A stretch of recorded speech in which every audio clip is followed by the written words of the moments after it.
Pagod na naman ang aking katawang lupa. Pero syempre, happy. Kasi nga, naglibot kami sa multa ng aking mga hipag. Kasama ang dalawa kong hipag. Ipina-check up niya yung anak niya, yung isa. Tapos yung isa naman ay kasama niya rin niya, ang anak niya maliit. Namili-mili rin na rin kami dun sa multan. Kaya ayan, happy. Kasi alam niyo na, pagka-shopping, happy talaga mga babae. Tapos, ang asawa ko kasi, di ba, nitong mga nagdaang araw ay pinagluluto ko kasi biyanan ko, di ba? Kasi nga hindi makapagluto biyanan ko. At dahil nga pinagluluto ko paminsan-minsan yung biyanan ko, ay ang asawa ko ay natuwa sa akin ng todo-todo. Kaya tinanong ako, Mama, ano gusto mong regalo? Ano ang wish mo ngayon? Sabi ko, gusto ko ng oven saka damit. O ngayon, sabi niya, sige, patadalan kita. Kaso, nung andun na kami sa multa, nakita ko talaga itong tsinelas na ito. O shoes. Shoes ba ito? Kung tawagin o sandals. Pero shoes yata ito. Ang ganda. Kaya ngayon ang sabi ko sa asawa ko ay ayoko na pala ng oven. Sabi ko, ito na lang ang gusto ko kasi ang oven naman makakapaghintay yan. Kung maiinitin man ako, ay sa bibig ko na lang, iinit din yun pag kinain ko. Ang gusto ko talaga tsinelas shoes na ito. Hindi ko alam kung magustuhan niya ito, pero ako gusto ko yung mga ganitong style. Gusto ko kasi mga ganitong style kasi nga gusto ko yung natatago yung daliri ko sa paa kasi nga may salapi ako, di ba, may kambal. Kaya yung mga ganitong style ang gusto ko. Pakita ko na sa inyo. Yee! Ang saya-saya ko, nabili ko ito. Dalawang kulay ito, isang itim, isang beige. Yun lang yung kulay niya, dalawang kulay lang siya, itim at beige. Itim ang binili ko kasi nung sinukat ko, mas bagay sa paa ko yung itim. Pero parang gusto ko rin talaga ng beige. Sabi ko, sa birthday ko, bibiling kita. Sa December pa naman ang birthday ko. Baka sabihin na naman iba, ang pangit-pangit mo na nga, gastadora ka pa, buti hindi kayo iniiwan ng asawa. Ay, buti na lang talaga. Ayan, pakita ko na sa inyo. Ching! Oh, alam niyo, nakakatawa ako. Mahilig ako sa ganito, yung mga ribbon, yung mga rosas-rosas. Pati sa damit din yung manapansin, yung mga damit ko puro bulaklakan. Pakita ko na sa inyo. Charan!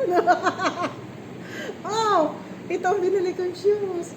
Ang ganda-ganda, no? Para sa akin, ang ganda-ganda talaga nito, sa totoo lang.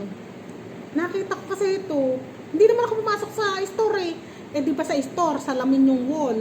Nakapaskil doon, sabi, new arrival, ito yung picture, kulay beige pang picture. Sabi ko, ang ganda. Sabi ko, ang ganda, gusto ko to. Kaso, nung narinig ko yung price 7,000, namili ako, oven ba o ikaw? Ito na lang kasi may attendan ng kasalan Ala akong pangmalakasang sandals. Kaya ito na lang. Ano ko na itong bili ngayon? Last na sa December na lang ulit yung isa. Yung kulay beige, bibili ko nito sa December.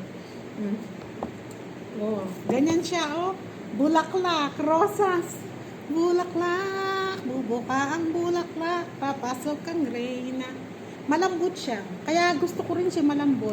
Huwag niyo nang pansinin yung kuko ko kung may mga itim-itim siya. Marami nang pinagdaanan ngayong araw yan kung saan na napunta o ano nang hinawakan. Malambot. Tas ganito yung niya, yung takong. Sana lang ay kayanin ako. Ganyan siya pagka nakatayo. Ang ganda nito sa paa. Pagka kunwari na lang anak kayo narinig ha. Ito.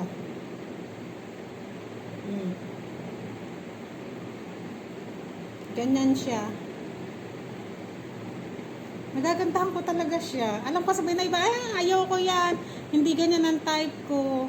Dati rin hindi ako mahilig sa mga ganito na mga takong. Ang hili ko yung mga matataas pero yung malalaki yung ganito. Kaso itong bulaklak talaga ang nakaakit sa akin. Itong bubuka ang bulaklak na ito. Papasok ang reyna. Mahilig ako sa mga ganito. Tas, kahit suot ko siya, hindi ako maiilang. Pagka kasi close shoes, yung mga daliri ko sa paa, hirap na hirap.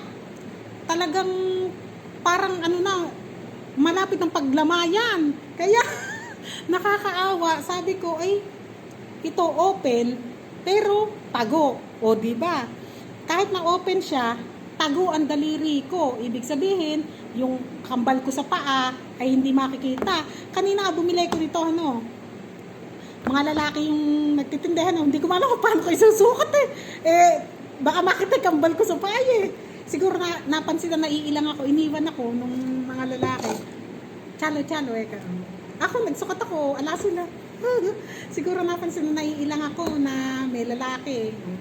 Tapos ayun, sabi ko, itong item kukunin ko. Tapos, ang size nito ay 37.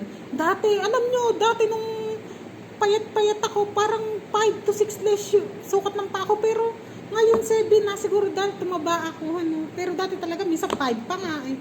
Ngayon 7 na ako. Ang ganda talaga.